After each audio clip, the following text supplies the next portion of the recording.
সবকিছু দায়িত্ব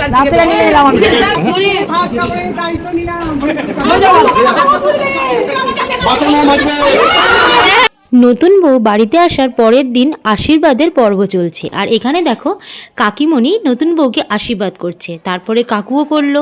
বাড়ির সবাই মানে বড়রা যারা আছে সবাই কিন্তু নতুন বউ আর বরকে আশীর্বাদ করে যাতে তাদের বিবাহিত জীবন খুব সুখের হয়, তারা খুব সুন্দর একসাথে সারা জীবন পথ চলতে পারে। আর সেই সুযোগটা তো আমিও মিস করলাম না, যেহেতু আমি বড় হয়ে গেছি তাই ছোট জায়গায় তো আশীর্বাদ করতেই হবে যাতে আমারই মতো সুখীভাবে ওদের জীবন খুব ভালোভাবে শুরু হয়।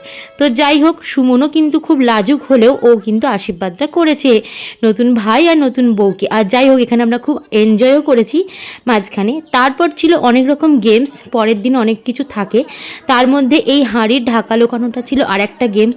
এই গেমসটা কিন্তু ভীষণ সুন্দর, বিয়ের পর এসে আমিও খেলেছি। ওই বরকে ঢাকা খুলতে হয় আর বউ হচ্ছে ঢাকাটা লাগিয়ে দেবে, তারই মাঝখানে যে সমস্ত ননদ আছে নন্দাই আছে তারা কিন্তু এটা নিয়ে খেলা করে, মানে ওই ঢাকাটাকে লুকিয়ে দেয়, তারপর ওটাকে খুঁজে বার করতে হবে আর এখানে পয়সা চাইতে হয়। এটাকে ছোটোখাটো গেমস। যেমন দেখো আমার বর এই যে ঢাকা লুকাচ্ছে একটা বৌদির শাড়ির আঁচলে। তো যাই হোক, গেমটা কিন্তু খেলতে হয় মোটামুটি ওই একটা রিচুয়ালস আছে, 5 থেকে 7 বার ঘুরতে হবে, তো ওটাই চলছে খেলা। তারপরে আছে আংটি লুকানো।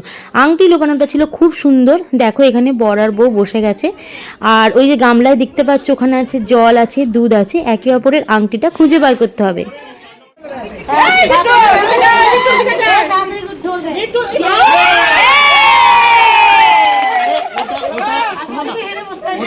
তো প্রথমেই দেখো আমাদের নতুন বউ কিন্তু জিতে গেছে আর তার পাল্লা কিন্তু ভারী হয়ে গেছে। আর এই আংটি লোকানোর ব্যাপারটা এটা থাকে হচ্ছে 3 বার, মানে 3 বার জলের মধ্যে হারিয়ে দিতে হবে, তারপর ওটাকে খুঁজতে হবে। তো যাই হোক, এই গেমটা হয়তো তোমরা দেখতে থাকো, বেশ ভালো লাগবে।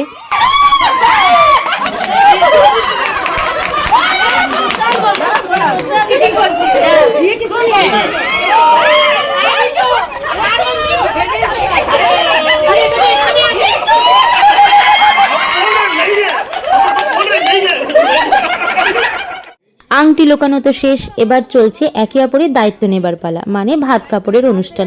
এটাও কিন্তু মজা লাগবে।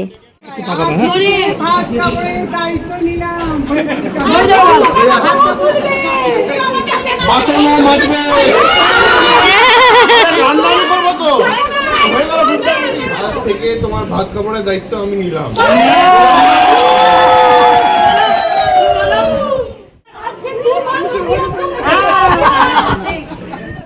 এবার চলছে নতুন বউ বাড়ির বড়দের সবাইকে ঘি ভাত দেবার পালা। এখানে চলছে পোলাও দেওয়া, এটাও হচ্ছে বাড়ির একটা রিচুয়ালস, যেখানে নতুন বউ বাড়ির সকলকে প্রথম পাতে তাদেরকে ভাত দেবে। তো এটাও বেশ সুন্দর। ব্যাস সব রিচুয়ালস কমপ্লিট। এবার আমরা বসে গিয়েছিলাম লাঞ্চ করতে। আর লাঞ্চে না আমার ফেভারিট একটা জিনিস ছিল, সেটা হচ্ছে এঁচোড়ের তরকারি, আলুর চিপস, আলু পটলের তরকারি আর পুদিনা পাতা ধনে পাতার চাটনি। আর তোমাদেরকে তো বলেইছি আমাদের অনুষ্ঠানে কোনো রকম মাছ মাংস করার নিয়ম নেই, তাই পুরোটাই কিন্তু ভেজের মধ্যে দিয়েই পুরো 4 দিনের অনুষ্ঠানটা গেছে। ওদিকে মা আর সৌম্য বসে গেছিলো। যাই হোক, রাতের অনুষ্ঠানটাও তোমাদের সাথে শেয়ার করব। রাতের যে রিসেপশনটা সেটাও দেখতে কেউ মিস করো না, পেজটা অবশ্যই ফলো করে রেখো। আর ভিডিওগুলো ভালো লাগলে লাইক আর শেয়ার করে দিও। আজকের মতো এই ব্লগটা এখানেই শেষ করছি, বাই।